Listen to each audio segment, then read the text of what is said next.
যশোর পৌরসভা এখন এই যে আলী রেজা রাজু সড়ক বলে এটি হচ্ছে হাসপাতাল গেট সংলগ্ন সড়ক, অত্যন্ত গুরুত্বপূর্ণ সড়ক। এই সড়কে আসলে উচ্ছেদ অভিযান চালাচ্ছেন যশোর পৌরসভা। আমরা যেটা দেখছি যে সড়কের দুধারে বসা যে অবৈধ ছোটো ছোটো দোকানগুলো আসলে তুলে দিচ্ছেন এখানকার পৌরসভার সাথে যারা কাজ করছেন তারা। তবে এই সড়কটা আসলে অনেক ছোট। এই সড়কের যে ভোগান্তি, সে ভোগান্তির বিষয় হচ্ছে এই সড়কের দুই ধারে ফুটপাথ থাকার কথা, কিন্তু আমরা ওই রাস্তার ওই পাশে যেগুলো আসলে ডায়াগনস্টিক সেন্টার, ওই ডায়াগনস্টিক সেন্টারে কিন্তু কোনো ফুটপাথ নাই। এই ফুটপাথগুলো আসলে সিঁড়ি হিসাবে ব্যবহার করা হয় এবং ওই সিঁড়ির পরে তারা বিভিন্ন ধরনের তাদের দোকানের সরঞ্জাম রাখে বলে আমরা দেখতে পেয়েছি। তো এই সড়কটি যদি আসলে পুরোপুরি দখলমুক্ত করা যায় তাহলে যানজট অনেক অংশে কমে যাবে বলে আসলে আমরা আশা করি। এমনই একটা অবস্থা এই সড়কে আসলে যখন একটা রুগী আসে, ক্রিটিক্যাল রুগী, সেই রুগী আসলে এইটুকু রাস্তা পার হতেও কিন্তু 15-20 মিনিট সময় লাগে এই দয়াটা থেকে আসলে হাসপাতাল পর্যন্ত আসছে। তো আমরা আশা করছি যে পৌরসভার এই উচ্ছেদ অভিযান এটি আসলে শুধুমাত্র মানুষের দেখানোর জন্য উচ্ছেদ অভিযান হোক এমনকি আমরা আসলে চাই না। আমরা চাই যে এই উচ্ছেদ অভিযানটাকে দৃশ্যমান উচ্ছেদ অভিযান হোক এবং মানুষের কল্যাণে কাজে লাগে। যেহেতু এই গুরুত্বপূর্ণ এই সড়ক, আপনারা দেখবেন যে ও পাশে যে ক্লিনিকগুলো আছে, ক্লিনিকগুলোতে কিন্তু কোনো ফুটপাথ নাই। ওই ফুটপাথগুলো কিন্তু সিঁড়ি হিসাবে ব্যবহার করা হচ্ছে এবং সেই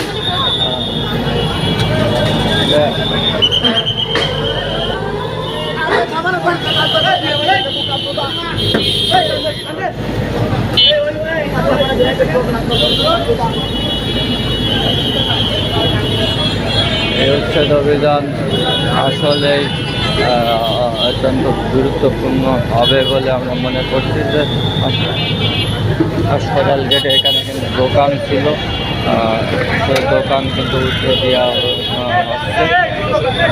হাসপাতাল গেট টোটালি পরিষ্কার করা থাকে। এই দোকানগুলো আসলে অবৈধ দোকান ছিল এবং তার মধ্যে সেই দখল করে নিয়ে আসলে এখানে ব্যবসা করতো।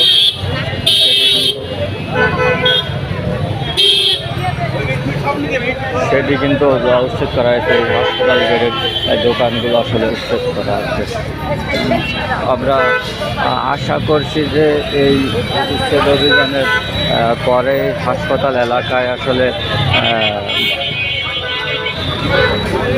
উচ্ছেদ অভিযানের পরে হাসপাতাল এলাকায় আসলে যানজট অনেকটা নিরসন হবে। এখানে কিন্তু এক প্রকার হোটেল করে বসেছিল, সেটা কিন্তু এই মুহূর্তে ভেঙে ঘুরিয়ে দেওয়া হয়েছে পৌরসভার পক্ষ থেকে।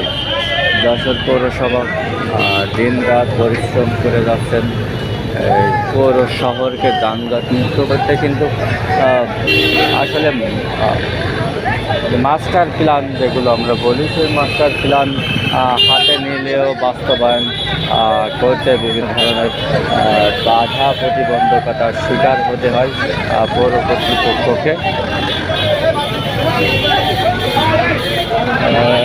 ভাঙা দোকানের মালগুলো তোলা হচ্ছে।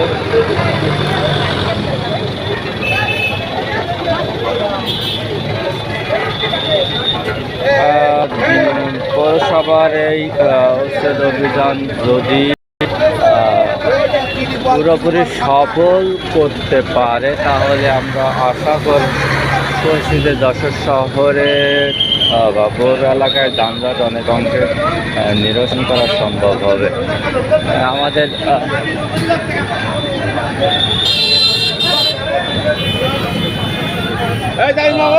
দর্শক আসলে এর আগেও কিন্তু আমরা উচ্ছেদ অভিযান দেখেছি।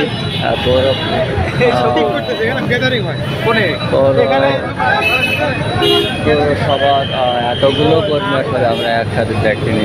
আমরা মনে করছি তারা আসলে পূর্ব প্রস্তুতি নিয়ে এই উচ্ছেদ অভিযানে এসেছেন যে কোনো ধরনের অনাকাঙ্ক্ষিত পরিস্থিতি মোকাবেলা করার জন্য। তো আমরা দেখছি আসলে সব ধরনের স্থাপনা একদম ভেঙে ঘুরে দেওয়া হচ্ছে, এমনভাবে আসলে ঘুরে দেওয়া হচ্ছে যে ওখানে পুনরায় যেন আর বসতে না পারে। আসলে আমরা আশা করছি এই হাসপাতাল গেটের দুই ধারে কিন্তু অসংখ্য দোকান আসলে গড়ে উঠেছিল। এই দোকানগুলো আসলে স্থানীয় প্রভাব এবং আমরা যেটা জানতে পেরেছি যে রাজনৈতিক একটা বলয়ের ছত্রছায়ায় এখানে আসলে মৌখিকভাবে অনুমতি নিয়ে দোকানগুলো বসানো হয়েছিল।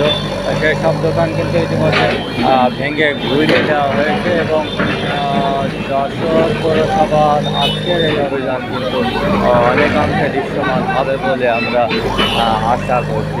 আমরা আপনাদেরকে যেটি বলছিলাম যে পৌরসভা কিন্তু আজকের এই উচ্ছেদ অভিযানে পুরোপুরি প্রস্তুতি নিয়ে মাঠে নেমেছেন। আমরা সাথে দেখতে পাচ্ছি যে পুলিশের একাধিক টিম, পৌরসভার স্বেচ্ছাসেবক সহ পৌরসভার যেসব কর্মকর্তারা রয়েছেন তারাও কিন্তু এখানে উপস্থিত হয়েছেন। আমরা দেখেছি যে পৌরসভার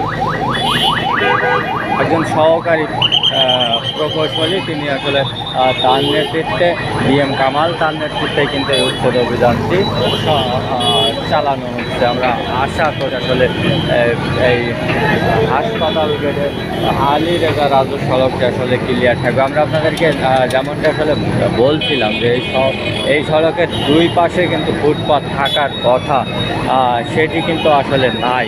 রাস্তার এক পাশে ফুটপাত আছে আর এক পাশে প্রাইভেট ক্লিনিক এবং ওষুধের দোকানের ওঠার জন্য আসলে সিঁড়ি করা আছে। ফুটপাথটি আসলে টোটালি আমরা দেখেছি যে সিঁড়ি করা। এই সিঁড়িতে আসলে তারা তাদের দোকানের বিভিন্ন সরঞ্জাম রাখে। এই কারণে এই রাস্তায় আসলে আমরা একটা ফুটপাথ পাই না। আর একটা ফুটপাথ দেখি আসলে ছোট বড় ব্যবসায়ীরা দখল করে রাখতো, ভ্রাম্যমান দোকান বসাতো, সেই দোকানগুলোই আসলে উচ্ছেদ করা হচ্ছে। আর স্থায়ীভাবে যেসব দোকান আসলে হাসপাতালের প্রাচীর সংলগ্ন গড়ে উঠেছিল সে দোকানগুলো ইতিমধ্যে ভেঙে ঘুরে দেওয়া হয়েছে। তো দর্শক, এই ছিল হাসপাতাল গেট থেকে যানজট নিরসনে যশোর পৌরসভার আজকের কর্মসূচি। আমরা পরবর্তীতে আপনাদেরকে আবারও আমাদের এই লাইভের মাধ্যমে যশোরের জনজীবনের বিভিন্ন গুরুত্বপূর্ণ সমস্যা এবং প্রতিকার, প্রশাসনের বিভিন্ন পদক্ষেপ, বিভিন্ন সংবাদ সংক্রান্ত লাইভে আপনাদেরকে সংযুক্ত করবো। সে পর্যন্ত আপনারা আমাদের সাথেই থাকুন। আপনাদের সবাইকে ধন্যবাদ এবং শুভকামনা জানিয়ে সর্বশেষে আরেকটি কথা আসলে আমরা বলতে চাই। এই হাসপাতাল যে রোডটি কিন্তু খুবই জনগুরুত্বপূর্ণ। অল্প সময়ের জন্য কিন্তু মানুষের প্রাণ যেতে পারে। তো আসলে আমরা চাই যে এই হাসপাতাল গেটটি ক্লিয়ার থাকুক, ভালো থাকুক, সহজে যান চলাচল করতে পারুক। আর একটা যে বিষয়টি আসলে আপনাদেরকে এই লাইভের মাধ্যমে বলতে চাই, হাসপাতাল গেট এলাকায় কিন্তু প্রায় 80টির মতো আসলে অ্যাম্বুলেন্স আছে যারা সবসময় এই এলাকা অবস্থান করে থাকে। আমরা যেটা জানতে পেরেছি সেই অ্যাম্বুলেন্সের কারণেও কিন্তু যানজট সৃষ্টি হয়। এই অ্যাম্বুলেন্সগুলো অন্যত্র অপসারণ এবং একটা সিস্টেমের ভিতরে যদি আনা যায় তাহলে এই অঞ্চলে যানজট কোনো রকম কমবে বলে আমরা মনে করছি। তো আপনাদেরকে ধন্যবাদ জানিয়ে এখানে শেষ করছি, পরবর্তীতে আবার দেখা হবে।